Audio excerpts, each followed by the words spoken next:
우리는 결론을 알고 있습니다. 예수님은 하나님의 아들이시라는 것을요. 그분이 이 세상에 오셨습니다. 학수고대였던 메시아가 하늘에서 땅으로 사람의 몸을 입고 오셨다라고 하는 우리로 말하면 엄청난 충격적이고 그리고 황홀한 그런 사건이었음에도 불구하고 예수님을 대하는 세상의 반응은 냉소적이었다라고 하는 것이었습니다. 굉장히 그래서 그 시대의 그 암울함과 그 피폐된 심령에 대하여 예수님께서는 당신의 좀 어려운 얘기로 정체성이라고 그러죠. 내가 누구다라는 사실을 밝혀주는 것, 설명해 주는 것이 예수님께서는 가장 중요한 공생애의 첫 번째 단계였다라고 하는 것들을 여러분 한번 생각을 해 보시기 바랍니다. 오늘은 예수님의 고향 나사렛 회당에서 있었던 일이었습니다. 예수님의 공생애의 초창기였습니다. 예수님께서 하나님의 아들로 공식적인 부름을 받고 제자들을 모으고 하나님의 일을 함에 있어서 첫 번째 사역지는 사실 고향은 아니었고 고향 주변에 있는 근동이었다라고 하는 것입니다. 그래서 이제 때마침 고향에 방문했던 예수님께서는 늘 그랬던 것처럼 안식일에 회당에 들어가셨습니다. 회당에서의 역할은 구약에 있어서 가장 중요한 종교적인 그런 어떤 교육의 기관이었고 회집의 기관이었고 회집의 장소였고 공동체 중심의 핵심이 바로 회당이었습니다. 안식일이었기 때문에 그랬던 것처럼 예수님께서는 늘 회당에서 하나님의 말씀을 듣기도 하고 또 말씀을 나누는 그런 일련의 과정을 나누고 있었을 터 오늘의 본문에 기록된 내용은 그럼에도 좀 남다른 예수님께서 특별한 행위를 하셨습니다. 그건 바로 뭐냐면 대중들 앞에 기꺼이 서셔서 구약의 하나님의 말씀을 읽었다라고 하는 것입니다. 이사야의 말씀을 읽었습니다. 61장 1절에 기록된 내용을 읽었습니다. 그리고 예수님께서 그 내용을 읽으시고 이 내용에 기록된 이 주인공, 우리가 그토록 구약 시대부터 기다렸던 메시아, 그분이 당신 자신이었다는 사실을 이렇게 말씀하고 있다라고 하는 그런 장면입니다.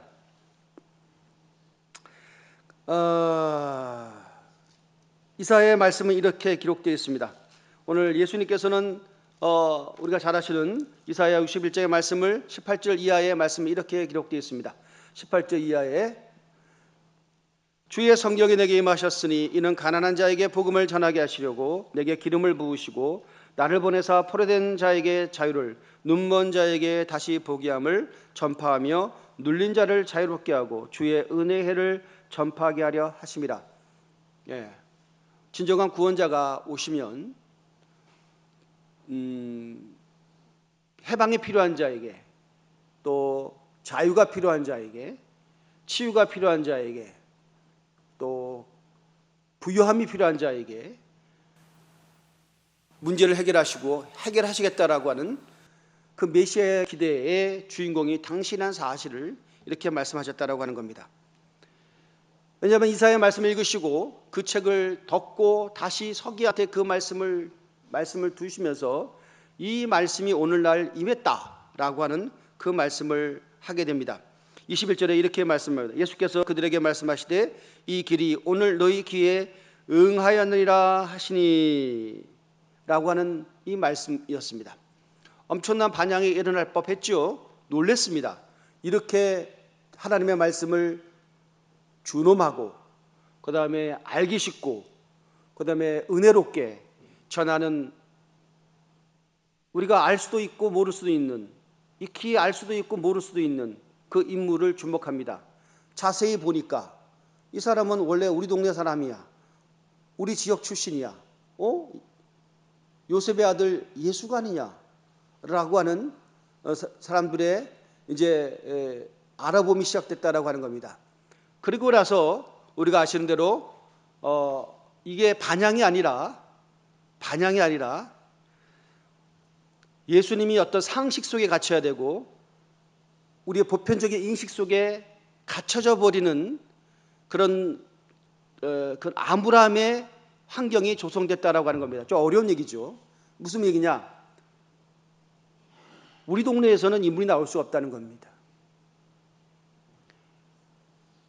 인물은 저쪽에 좀 멀리 가면, 저 남쪽으로 내려가면 예루살렘에 있는데, 유다 지파가 있는데 그 유다 지파 사이에 메시아가 나올 것이고, 그리고 그 예루살렘에 있는 그 히브리 대학 예루살렘 법대 출신들이 인물이 되는 거지.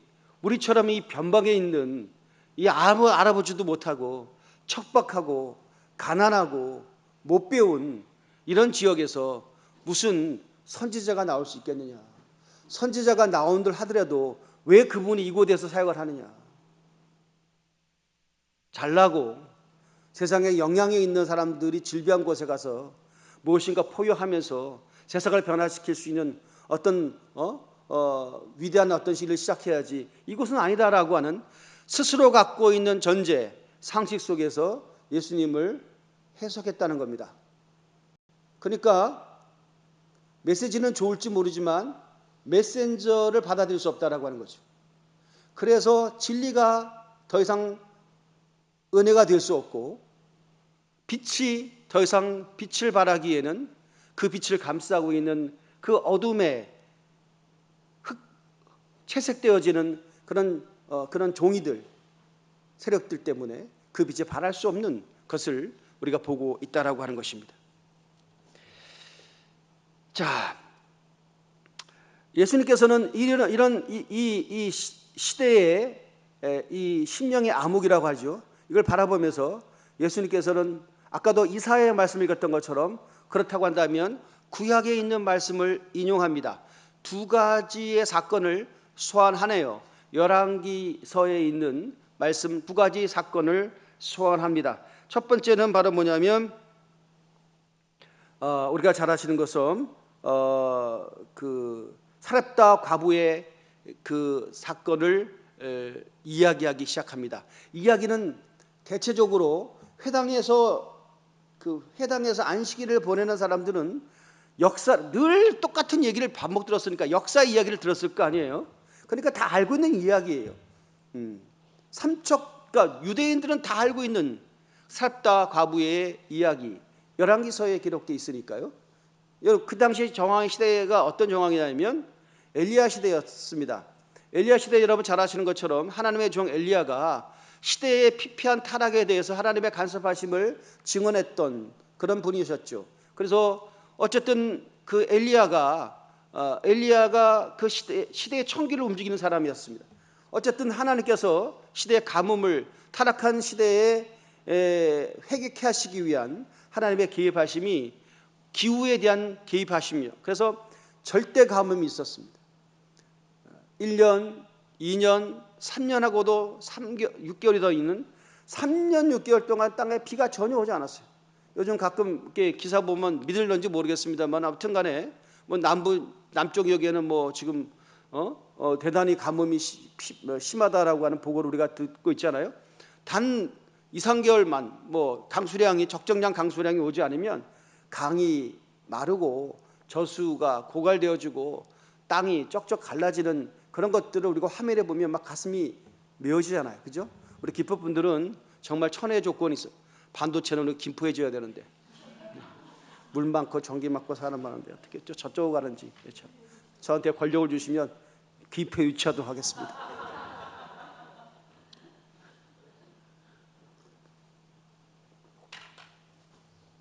자, 그런데 이게 가뭄이 오니까 이게 보통 문제는 아니에요.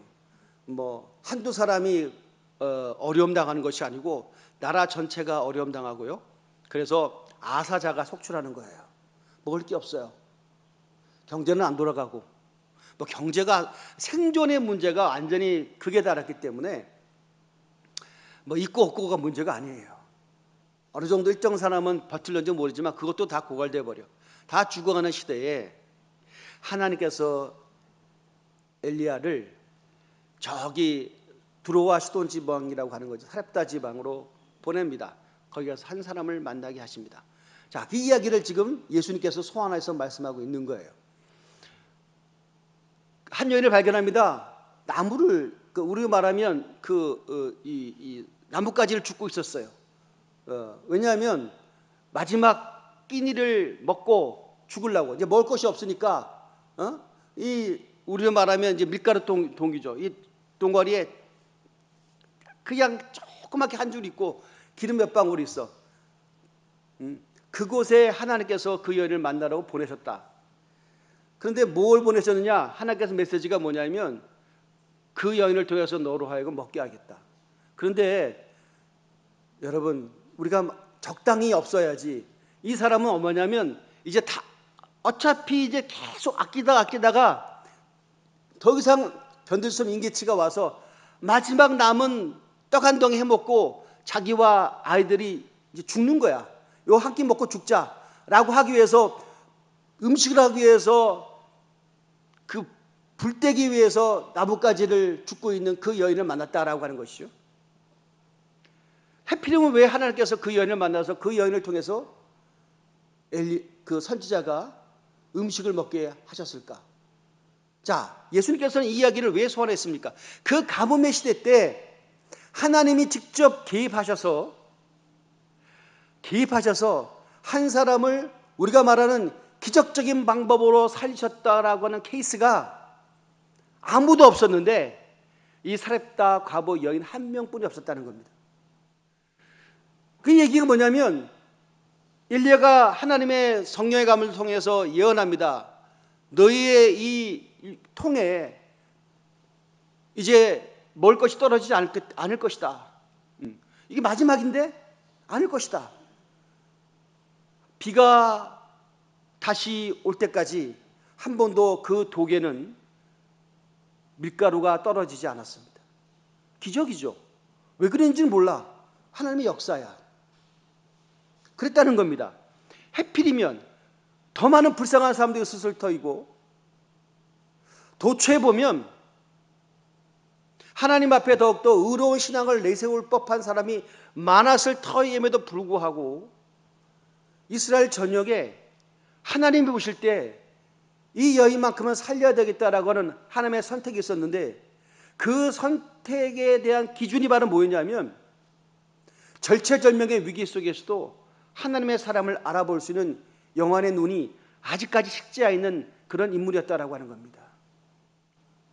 계산하지는 않았겠죠. 내가 이분에게 잘 먹이면 이 사람이 하나님의 종이기 때문에 우리와 나라와 하나님의 보상이 있을 것이다라고 하는 계산을 하지 않았어요. 하지만 어차피 죽을 거, 내가 오늘 먹고 내 아들과 함께 죽을 거 하나님의 종 앞에 드리자라고 하는 그런 마음이 생겼다라고 하는 것입니다. 우리가 볼 때는 말이 안 되는 거죠. 하나님의 종도 미쳤지, 그냥 가만히 있지, 왜 가가지고 없는 사람의 마음을 더욱더 그냥 얻게 만들고 그랬을까? 그건 몰라. 근데 우리 주님께서 당신의 정체성을 설명하는 이 사건에, 이 시간에, 구약의 이 사건을 소환해서 당신의 지금 대중 앞에 서 있는 자신의 모습을 설명하고 있다는 겁니다. 여러분, 어떻든 간에 머리가 좋든 나쁘든 간에 영에 열린 사람은 빨리 머리를 굴려갖고 빨리 해석을 해야 돼. 도대체 예수님의 이 회당 앞에 섰던 자신의 모습과 구약의 이 사렙다 과부의 이 신앙과 어떤 연관이 있는 것인가 한번 생각해 보셔야 돼요. 또 한 건의 사건을 소환하죠. 나만 장관의 사건입니다. 우리 구약 이거 이제 주일학교 어린이들 잘 아시는 제일 주일학교 아이들이 좋아하는 설교의 소재가 문둥병자 나아만 장군이야. 할렐루야. 모르시는 분들, 왜냐면 나중에 주일학교 출신이 아니신 분들은 잘 모르실 수도 있어. 나아만 장군 아시잖아, 그죠? 수리아의 장군, 나아만. 그 당시 그 나라는 강대국이어서 이스라엘에 대해서 엄청난 그 군사적인 압력을 주고 있는, 그래서 그 나라의 왕의 말에 한마디에 이스라엘의 존폐가 왔다 갔다 할 만큼의 그런 위력이 있는 나라의 장군 나아만. 우리로 말하면 국방부 장관 좀 되었겠죠. 참모총장 좀 되었겠죠.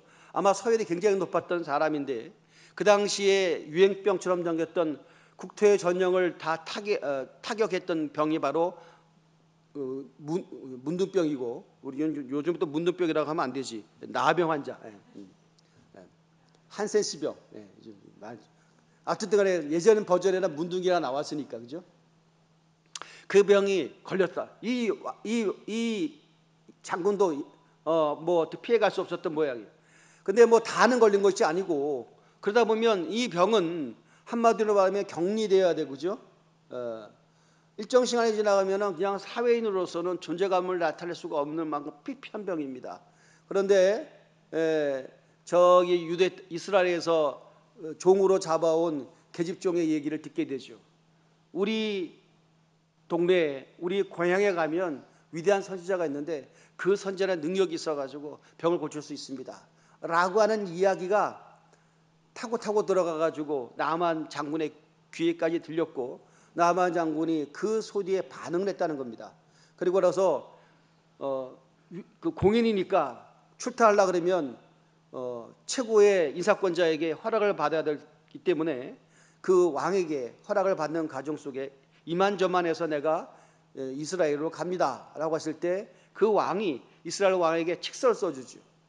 그리고 모든 어떤 물품들을 바리바리 싸줘서 그야말로 나만 장군의 어떤 이스라엘로 향하는 그 행렬이 엄청나게 거대했다라고 하는 것이었고, 이 칙서를 받아보는 이스라엘의 왕은 공포를 느꼈다는 겁니다. 야, 내가 무슨 능력이 있어갖고 이 사람을 고치냐? 우리나라가 우리를 침범하기 위한 또 하나의 계략이구나 라고 하는 것으로 이해했을 만큼 공포감을 느꼈던 당시에 어쨌든 국제의 정세 속에 첨단에 서 있었던 그 사건이었습니다. 그런데 나만 장군은 사실 그대로 자기 벽을 고치려 왔을 것이고, 그래서 그 당시 위대한 종이 바로 엘리사였다는 것이고, 엘리사를 찾아왔더니 엘리사가 하는 얘기가 저 요단강물에 가서 7번 물에 몸을 담그라 라고 하는 아주 단순한 지시를 했다라고 하는 것이고, 나만 장군은 성경에 의하면 굉장히 화가 났다. 야, 우리나라에는 이 강 같지도 않은 거, 요단강이 별로 크지도 않거든요. 개울 같은 거, 우리는 진짜 큰 강인데 이 개울 같은 거 이런 데 가가지고 물 맑지도 않고 좋아 보이지도 않는 여기서 내가 몸을 담그라고? 이 말이 되는 소리냐? 당신이 와갖고 사람을 고치는 의례를 행하라. 퍼포먼스를 해라. 정중히 대접을 하라. 라고 하는 것을 했지만 하나님의 종은 그렇지 않았다는 거예요. 그냥 요단강에 가서 몸을 담그라 라고 하는 단순한 메시지였다라고 하는 것이었고, 자, 제가 누차 설명합니다. 지금 예수님께서 이 사건을 소환한 거예요. 당신을 설명하기 위해서. 그때 나만 장군이 열이 받아갖고 나를 이렇게 홀대할 수 있는 자라면서 다시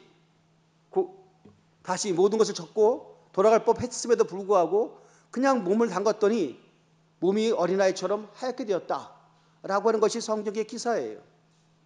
자, 그러면 예수님께서 왜 이 말씀하셨을까? 왜 나만 장군의 이야기가 주일학교의 설교의 소재를 지배할 만큼 그렇게 인기 있는 내용일까? 특별하고 재밌고 의미가 있기 때문이에요. 그 얘기는 뭐냐면, 우린 결과론을 알고 있지. 나만 장군이 그래서 몸이 깨끗하게 되었잖아 라고 하지만, 그 당시의 모든 시대의 정황 속으로 들어가면 절차적인 것이나 이 모든 것에서는 그럴 수가 없다는 거예요. 그 당시 어떤 계급사회에서는 그럴 수가 없다는 거예요. 그렇게 해서도 안 되는 거예요. 이건 국가적인 어떤 위신이 있기 때문에 그래서도 안 되는 거예요. 트럼프 대통령이 대한민국을 방문했는데, 아이고 그러면 뭐 고급 관료들이 다 진짜 아는 게 아니라 공항 가서 영접을 해야죠. 영접했는데 트럼프 대통령이 저 김포에 저 박지원 목사를 만나러 왔다고 라고 생각 한번 해보십시오. 그럴 리도 없겠지만 한번 생각 한번 해봐. 왜냐면 황 목사님의 말씀이 좋대. 할렐루야. 그래서 말씀을 들으라고 워싱턴에서 비행기 타고 날라왔어. 할렐루야. 믿거나 말거나. 맞다고 쳐. 그러면요 여러분, 그 에스코트한 사람이, 그리고 트럼프가 떴다 그러면 이 동네가 어떻게 되겠습니까? 한번 상상을 한번 해봐요. 상상도 안 되죠, 그죠? 그런데 왔어. 어떻게 왔는데 우리는 아마 그 사람 호위병, 그 사람의 그 보디가드만 해도 우리 예배당 다 채울 거야. 근데 필요 없어. 트럼프만 올라오셔. 라고 제가 우리 사무를 통해서 지시를 했어. 안 됩니다. 혼자 올라오셔. 근데 대통령이 올라오면 어디 앉혀야 돼? 왜 앞자리에? 할렐루야? 앉혀야 하는데 저 뒷자리 가서 저기, 저 뒷자리 저기. 김선혜 집사님 옆에. 그 뒷자리. 에어컨 밑에 가서 앉으라고. 그러면 얼마나 기분이 나빠. 내가 지금 몇 날 며칠을 고생하면서 왔는데, 말씀 들어 왔는데, 좋은 조건에서 말씀 듣게 해도 될 법하는데, 짜증이 날 법한데, 그들 사모하니까, 여러분 사모하니까 말씀을 듣는 거야. 라고 한번 입장을 바꿔 생각해 보는 거야. 할렐루야. 좀 쑥스럽네, 이 말, 이런 얘기들이.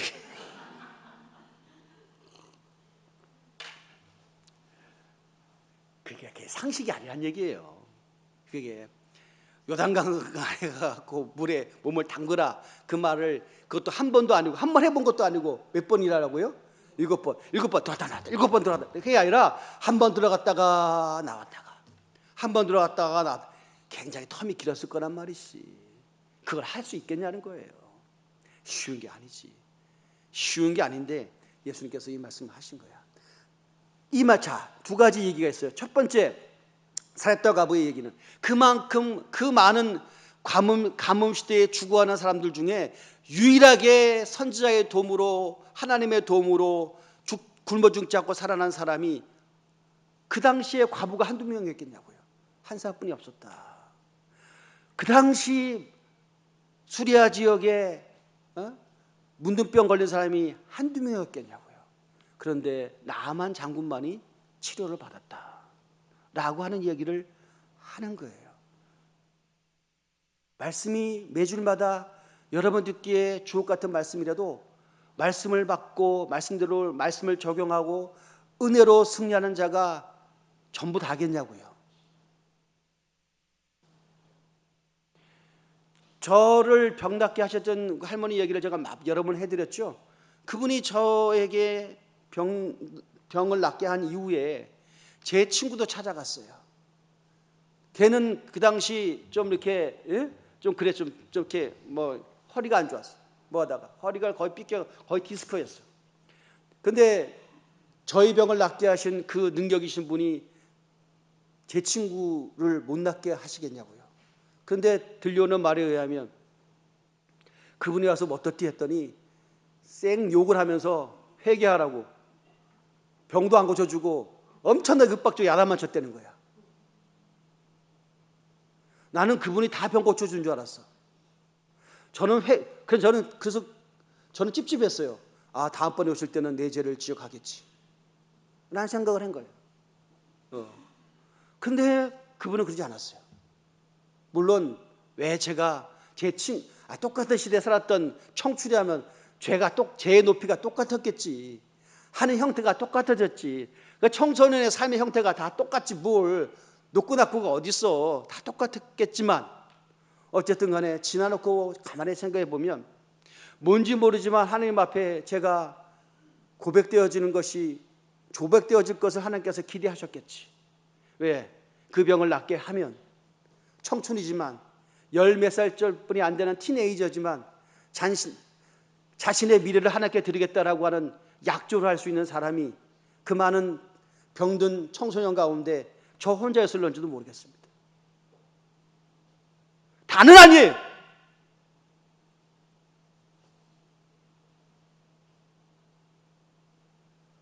다 하나님의 종이라 해서 내가 지금 마지막 먹을 거 이거 먹고 죽어야지라고 하는 마지막 식량을 하나님께 드릴 수는 없는 거예요.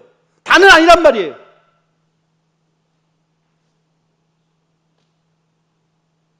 다 자기 계획이 있고 자기 수준이 있고 자기 가치관이 있고 그런 거예요. 자기를 지금 움직였던 삶의 구동이 때에 따라 내가 필요한 만큼의 하나님의 말씀을 듣는 것이 다 나의 수준으로 하나님의 말씀을 재단하는 거예요. 겉으로는 은혜 받은 척해요. 하나님의 사람이라고 하는 것에 대해서 자긍심도 있을 법해요. 하지만 결정적인 순간에, 하나님의 필요한 그 순간에 있느냐 없느냐는 그건 아무도 모르는 거예요. 그건 하나님만 아시는 거예요. 그 많은 인구들 중에, 하나님을 믿는다라고 하는 사람들 중에 평상시에는 아름다운 찬양을 하고 참 좋은 조건이 있을 때는 하나님의 영광을 드러나는 것에 제일의 가치를 두는 한이 있어도, 정말 하나님께서 원하시는 그 순간에 말씀에 순종한다는 것은 별개라고 하는 거예요. 왜 예수님께서 이 말씀하셨을까? 그런 거예요. 내가 지금 구약의 말씀의 성취자로서 그 예언의 주인공이 당신의 사실을 알려줘도 너희들은 뭐라고요? 전통이라고 하는 사실에, 상식이라고 하는 조건에, 평판이라고 하는 일적인 어떤 흐름 속에 매몰되어 있기 때문에 진리가 더 이상 생명이 아닌, 말씀이 더 이상 능력이 아닌, 은혜가 더 이상 감동이 아닌, 그저 그런 많은 정보 중에 하나로 취급하는 집단 지성이 아니라 집단 타락의 모습을 보이고 있다고 하는 겁니다.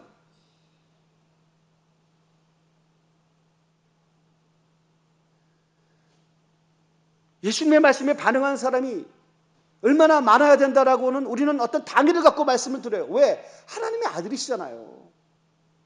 하나님의 아들이 육신의 몸을 입고 말씀을 전하시는 그 내용이 우리가 말하는 그런 숱한 일반적인 어떤 성각자들이나 선생이나 취급된 자들이 말하는 내용과 깊이와 너무나 다를 터임에도 불구하고 사람들은 그 차이를 두려워하지 않는다라고 하는 거예요.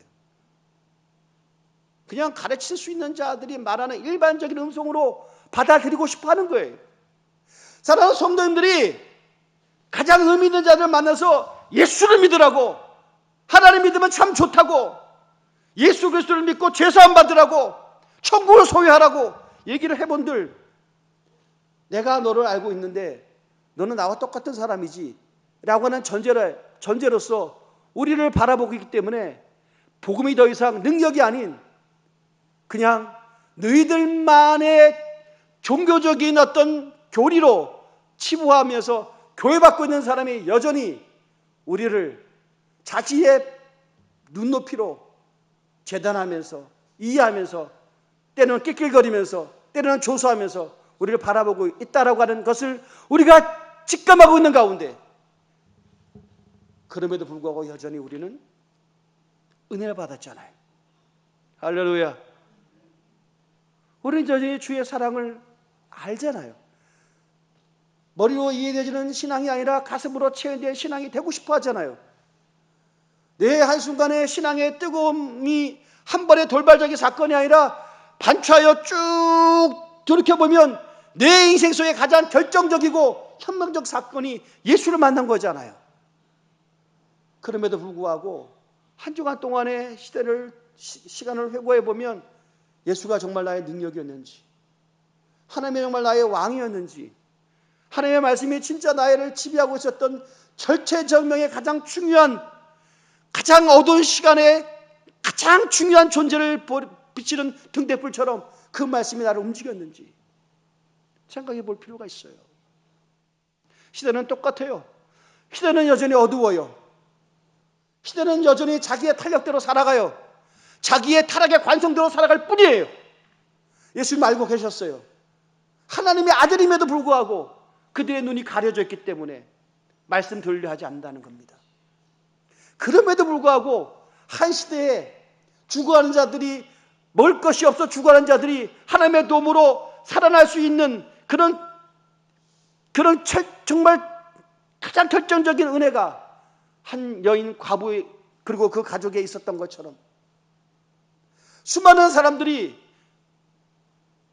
남녀노소 빈부격차를 막론하고 그 병에 걸리면 다 저주를 받고 처절한 죽음으로 세계를 끝마쳐야 되는 가장 저주의 병을 앓고 한 사람도 고침받을 수 없었으나, 뭐 의로운 사람도 아니었을 것이고 그냥 권력가였고 정치가였고 싸움꾼이었던 그 나아만한 사람이 왜 그 사람만 유독 그 병에서 나음을 얻었을까? 그건 우리가 한번 생각해 봐야 돼요. 하나님의 방법은 우리가 알고 있는 그런 정의로움, 우리가 알고 있는 그런 어떤 그런 양심의 어떤 평판, 그런 것이 아니라는 겁니다. 하나님은 지금도 뭐예요?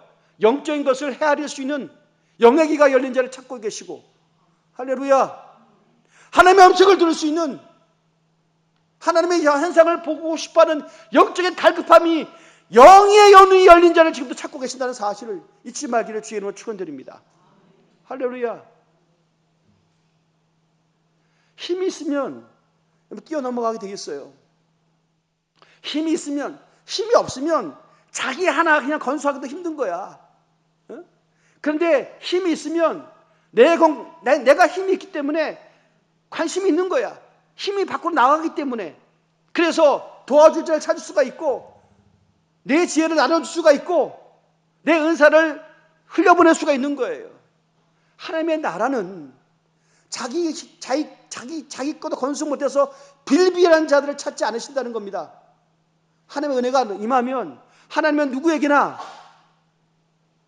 지난날 자신의 모습 때문에 신음하고 실패의 늪에서 허우적거리는 자들을, 연민하는 마음을 가지고 접근하는 사람들을 지금도 찾으시는 거예요.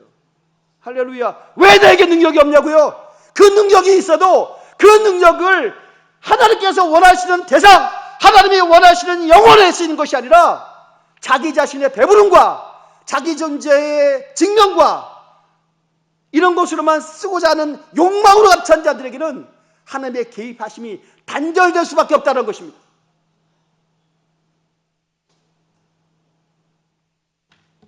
오늘 말씀 앞에 오늘도 부서지는 마음으로 서 있어야 됩니다.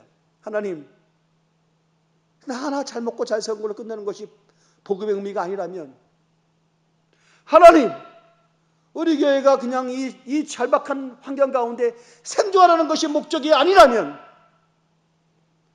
그래도 우리가 품고 있는 열방 구원과 그래도 하나님께서 주셨던 그 비전이 흐트러지지 않는 이 지역에 죽어가는 영혼들을 향하여 끊임없이 복음이 전파되어야 하는 그 복음의 통로가 되기 위한 거룩한 사명이 아직까지 우리에게 남아있다면, 이 시대에 우리 교회가 살다 가보가 받았던 은혜와 풍요로움, 나만간준이 치유받았던 그 선택적 감동들이 있어질 줄 믿습니다. 할렐루야. 종은 기도합니다. 지금도 쉬지 않고 기도합니다. 흠칫흠칫 놀래요. 나는 그걸 알아요. 사람들이 충격에 받고 있다는 것을. 주목하지 않았거든요. 시골에 있는 그는 그냥 소소한 목사가 어느 집회에 가면 다는 아니지만 깜짝깜짝 놀랄만한 메시지를 전하거든요. 놀라기도 놀라요. 어떤 매니아도 있더라고요. 저의 설교를 추적하는 매니아도 있더라고요. 내가 얘기하지는 않겠어요. 아마 나만 장군쯤 될 거야. 할렐루야. 우리는 그렇게 여러분은 그냥 여러분의 동영상, 그 찬양한 동영상 때문에 유튜브를 다시 회복하지만, 말씀에 갈급한 자들은요, 정말 진리를 찾아서 말씀을 또 들어요. 아멘.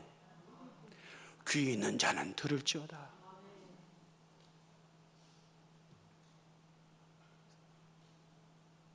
저는 꿈이 있습니다. 아니, 내 꿈이 아니라 주님의 꿈이 있습니다. 예, 우리에게는 거룩한 에너지가 우리 가운데 들어오기 시작하면 그 안에서 하나님 나라에서 거룩한 증폭이 일어나기 시작하는 거예요. 그 증폭이 회복이 될 수가 있고, 그 증폭이 풍요로워할 수가 있고, 그 증폭이 지혜에 대한 결합이 될 수가 있고, 그래서 이것들이 결국 튀어나갈 겁니다. 흘러나갈 겁니다. 할렐루야. 하나님의 나라는 끊임없이 여러분 나눠줌으로 누룩처럼 번져나가는 것인 줄 믿습니다. 개인적으로는 여러분 어떤 상시 속에 갇혀 있으면요, 너무 힘들 때가 많아요. 주여, 우리 교회는 정말 예전에는 좀 그랬는데 전부 다 저와 같이 신앙생활 때 많은 분들이 이제 나이 앞에 순종해야 되죠. 예배당도 못 나와요. 그런 분이 많아요. 하늘나라 너무나 많은 분들이 가시는 것 같아요. 이제 교회에 숨도 죽고 어떻게 할까요? 인간적인 생각이요.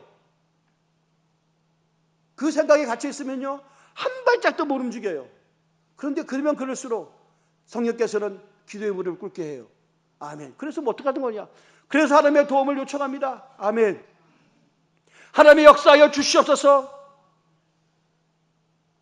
그러면요, 부족한 종에게도 하나님께서 지혜를 주시고 감동을 주시고 용기를 주시고 열정을 주시고, 할렐루야. 말씀을 듣고 우리 교회 신앙생활을 하는 많은 분들이 어쩌다가 한번 주일날 와서 예배 듣고 뿔뿔해져서 또 주일날 어쩌다 찾아오는 그런 존재들이 아니라 똑같은 은혜가 전달되어져서 임파테이션 되어서 여러분 속에 다 말씀이 씨가 뿌려져서 30배, 60배, 100배의 열매가 맺혀지는 말미암아 여러분 주변에 하나님 나라를 선포하는 구원의 파수꾼이 될 것이다. 할렐루야. 복음의 전달자가 될 것이다. 할렐루야. 하나님 나라 확산의 기수가 될 것이다 라고는 기대가 종의 기도의 무릎에서부터 하나님께서 보여주신 영적 그림에 확실히 되기 시작합니다. 아멘. 그러니까 여러분, 제 열정이 식어질 수가 없어요. 아멘. 할렐루야. 나이는 숫자에 불과하다고요? 그런 말을 누가 하잖아요. 아름다운 구호예요. 하지만 그건 극복하기 어려워요. 하지만 우리 속에는 열정이, 그 말이 사실한 것을 증명할 때가 왔습니다. 바로 지금인 줄 믿습니다. 할렐루야. 힘을 내세요. 아멘. 나이 들었다고, 너 뭐 피곤하다고 움츠러들고 주저앉으면 아무도 우리를 도와줄 자가 없습니다. 주님 안에서 할 수 있거든이 무슨 말이냐? 믿는 자에게 능치 못함이 없느니라. 아멘. 하나님도 살아계시지 않습니까? 내가 여기서 주저앉아서 아무것도 없고 그냥 자리 보존도 하고 여기서 무덤이나 파고 장례나 준비한 자가 아니라 하나님 나라 비상을 위해서 내가 여기 섰사오니 주여 힘을 달라는 기도를 해야만 되는 때가 여기 왔습니다. 아멘. 아멘. 그러니까 여러분, 할 수 있어요. 저는 그 사실을 확신하기 시작합니다. 왜냐고요? 여러분 지금 보고 있잖아요. 목사님이 점점 더 세진 것 같아요. 아멘. 저 나이 되면 다 겸손하게 무릎 꿇고 이제는 안 된다, 이제는 뭐 그럴 것 같은데 왜 매주일마다 여러분 점점 더 하나님 안에서 지혜로워지고, 아멘. 하나님 나라에서 더 아름다워지고, 할렐루야. 하나님 나라 안에서 좀 더 젊어지고, 아멘. 믿거나 말거나 아멘하는 자들 말이 복받을 줄 믿습니다. 하나님 안에서 또 능력이 나타나고, 할렐루야. 하나님 안에서 또 열정이 더욱더 버무려져 는 것을 여러분 보고 계시지 않습니까? 아멘. 제가 이렇게 하는 이유는 종이 이렇게 해야 여러분 앞에 은혜를 받고 도전을 받기 때문인 줄 믿습니다. 제가 지난주에 뭐 믿거나 뭐 좋은 얘기는 아닙니다만은 그냥 여름이니까 제가 영화 한 편 오디세이를 봤습니다. 내가 여러 가지 있는데 나는 딱 본, 그건 뭐 그래서 신화 얘기를 한 거니까 성경적이진 않지. 하지만 내가 그 영화를 보면 딱 하나 느껴진 게 뭐냐면, 아하, 저는 교회 담임이니까, 리더니까 리더의 모습을 보는 거예요. 야, 리더가 참 중요하구나. 근데 거기 또 리더만 살아남았어. 근데 그거 좋은 건 아닌데. 좋은 건 아닌데. 아무튼 간에 그 생각을 했어요. 야, 참 파고 앞에서도 흔들리지 않고. 아멘. 같이 승선한 자들과 함께 귀향한다라고 하는 그 비전을 향해서 끊임없이 굴복하지 않고 헤쳐나가는 그 모습을 통해서 잠시 한 가지가 느낀 바가 있었습니다. 혼적인 걸 보면 육적으로 영적으로 이해한다라고 하는 것은 은혜 받은 자들만이 갖고 있는 은혜인 줄 믿습니다. 하여튼 저는 그렇게 이해했어요. 사랑하는 성도님들이요, 쓰러지면 안 됩니다. 여러분은 영적으로 하나님께서 보여주시는 역할을 감당해야 되는 그런 리더십을 갖고 있는 자들입니다. 여러분의 기도가 무너지면 여러분의 가정 재단에 쓰러집니다. 나이가 영적으로 은혜를 포기해버리면 내를 둘러싸고 있는 수많은 사람들이 갈급 방향을 잃어버릴 것이고, 아멘. 내가 말씀을 놓쳐버리면 적어도 말씀의 초보를 남긴 자들이 길을 잃어버릴 것이고, 나보다 신앙생활을 늦게 한 자들이 방황할 것이며, 내가 하나님 앞에 기도하는 그 기도의 절대 시간을 하나님 앞에 겸손하게 순종하며 따라가지 못하면 폭포수처럼 떨어진 하나님의 은혜를 받아낼 수 있는 그릇이 없기에 나는 더 이상 복을 전달할 수 있는 통로가 되지 못할 터 힘을 내자고요. 아멘. 주여, 내가 여기 있사오니 나를 사용해달라고. 그 시대가 아무리 진리를 왜곡하는 불투명의 교만으로 가득 찬 시대를 할지라도 예수님께서 한 번도 포기하지 아니하시고 자신의 정체성, 하나님의 아들 되심과 내가 너희들에게 귀가 아직까지 닫혀 있고 눈이 닫혀 있지만 때가 되어지면, 하나님의 시간이 일정 시간이 지나가면, 하나님의 구원의 완성이 이루어지면 하나님의 비유받았던 모든 자들이 자신의 죄가를 처절하게 누치며 주인이 된 것으로 말미암아 이 땅에 죽어가는 많은 영혼을 살리는 구원의 시간이 될 것이라고 하는 사실을 알았기 때문에 끊임없이 하나님의 복음의 통로를 중단하지 않았던 그리스도의 열정처럼 오늘 우리들도 할렐루야 쉬지 않는 구원의 파수꾼으로서 역할을 감당할 수 있는, 그래서 오늘 이렇게 기도합니다. 주여, 다 같이 따라합시다. 주여, 제가 여기 있사오니, 가슴을 치면서 제가 여기 있사오니 나를 사용하여 주시옵소서. 다시 주여, 내가 여기 있사오니 나를 사용하여 주시옵소서. 우리 한번 가슴에 손을 얹고 주여 한번 외친 다음에